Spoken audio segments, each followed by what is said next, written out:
નમો નમઃ સર્વેભ્ય. હું છું રેડી દક્ષાબેન મહેશભાઈ અને હું એક ગૃહિણી છું.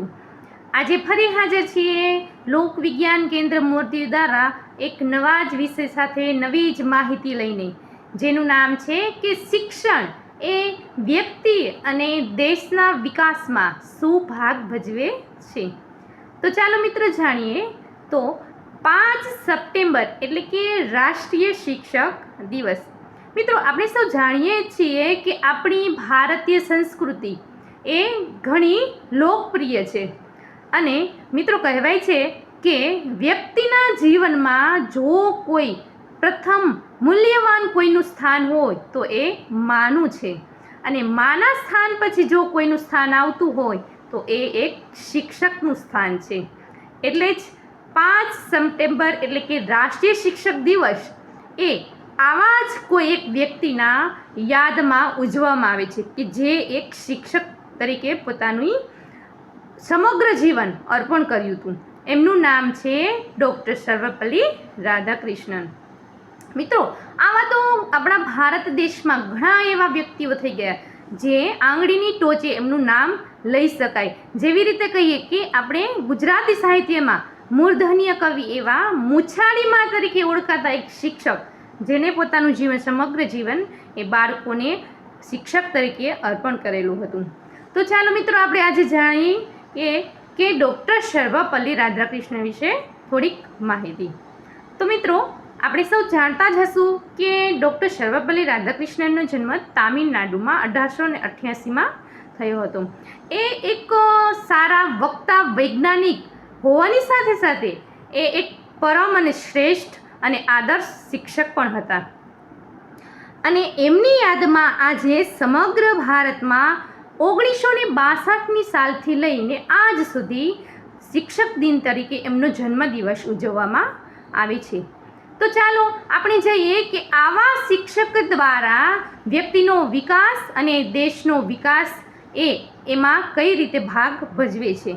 આપણે જાણીએ છીએ મિત્રો કે શિક્ષણ વગર વ્યક્તિનો વિકાસ અને દેશનો વિકાસ વિચારવું એ એક દિવા સ્વપ્નની માફક છે.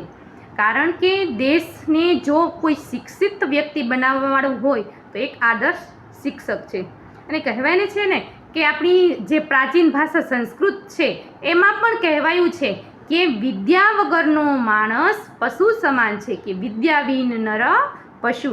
એટલે કે શિક્ષણ છે એ આપણા જીવનમાં મૂલ્યવાન ભાગ ભજવે છે. એનો ફાળો અમૂલ્ય છે કે વ્યક્તિ છે એને જો શિક્ષણ ના આપવામાં આવે તો આ જે અત્યારે જે પશુ છે અને આપણે માણસો એના વચ્ચે કંઈ અંતર રહેતો નથી. વ્યક્તિના સંપૂર્ણ વિકાસ માટે એક શિક્ષણ જરૂરી છે. અને કહેવાયું છે કે વિદ્યા ધન સર્વધન પ્રધાનમ, એટલે કે વિદ્યારૂપી જે આ ધન છે એટલે કે શિક્ષણ છે બધા જ ધનોમાં શ્રેષ્ઠ ધન ગણવામાં આવ્યું છે. તો વ્યક્તિના વિકાસમાં તો શિક્ષણની જરૂર છે જ. તેવી જ રીતે આપણે વિચારીએ કે દેશ માટે આપણા રાષ્ટ્ર માટે શિક્ષણ શું કામ કરે છે, શું ભાગ ભજવે છે, કે આપણા રાષ્ટ્રના વિકાસ માટે શિક્ષણની શું જરૂરત છે.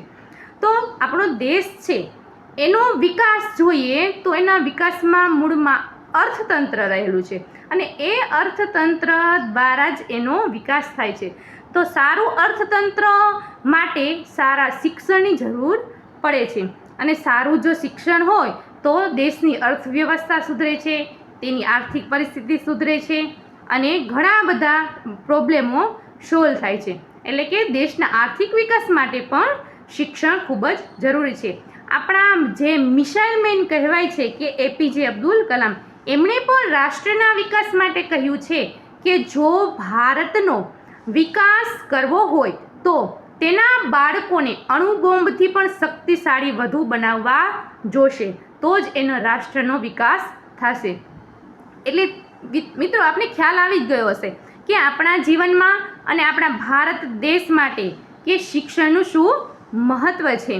તેથી તો કહેવાયું છે ને કે શિક્ષણ વગર આપણો અને આપણા દેશનો વિકાસ પાંગડો છે.